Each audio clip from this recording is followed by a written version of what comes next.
20ஆம் நூற்றாண்டில் பிறந்து வாழ்ந்து இன்று வரை அன்பிற்கு இலக்கணமாய் இருக்கும் அன்னை தெரசா பிறந்த தினம் இன்று.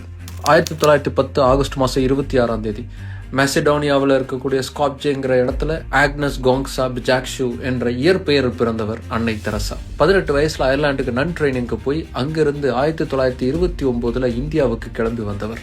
1948 இறை போதனை மட்டும் பத்தாது, இறைவன் சொன்னதை செயல்படுத்தி காட்டுவதுதான் சரின்னு முடிவெடுத்து கொல்கத்தா ஏழைகளுக்கு தன் வாழ்க்கையை அர்ப்பணித்தவர் அன்னை தெரசா. இயேசு கிறிஸ்துவின் அன்பு எத்தகையதுன்னு சரியா யாருக்கும் தெரியாது. ஆனா அவருடைய அன்புங்கிறது இப்படித்தான் இருக்கும்னு சொல்ற அளவுக்கு அன்னை தெரசாவின் அன்பு சேவைங்கிறது இருந்துச்சு. லெப்ரசியால பாதிக்கப்பட்ட அவங்க அப்பா அம்மாவை இழந்தவங்க, எய்ட்ஸ் நோயாளிகள்னு தேடி தேடி யாருக்கெல்லாம் உதவி தேவையோ அவங்களுக்கெல்லாம் உதவி செஞ்சவர் அன்னை தெரசா.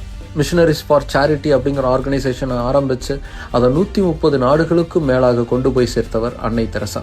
அந்த ஆர்கனைசேஷன்ல 4000 நன்களை பணிக்கு அமர்த்தி அவர்கள் மூலம் இன்னும் பல சேவைகளை செஞ்சவர் அன்னை தெரசா. அதனாலதான் சேவைக்கு அடையாளமா இன்னைக்கும் அவரை கொண்டாடுறாங்க. கிவ் அன்டில் இட் ஹர்ட்ஸ் அப்படிங்கிற அவருடைய பொன்மொழி இன்னைக்கும் சேவை செய்வதற்கு அடிப்படை இலக்கணமாக திகழ்கிறது. பலரால் கைவிடப்பட்ட நோயாளிகளுக்கு தன் வாழ்வை அர்ப்பணித்த அன்னை தெரசா மறைந்த பின்னாடி அவருக்கு புனிதருங்கிற பட்டம் கொடுத்து கௌரவிச்சது ரோம். கொல்கத்தாவில் ஏழைகளை தன் இருகரம் கொண்டு அரவணைத்த அன்னை தெரசா பிறந்த தினம் இன்று.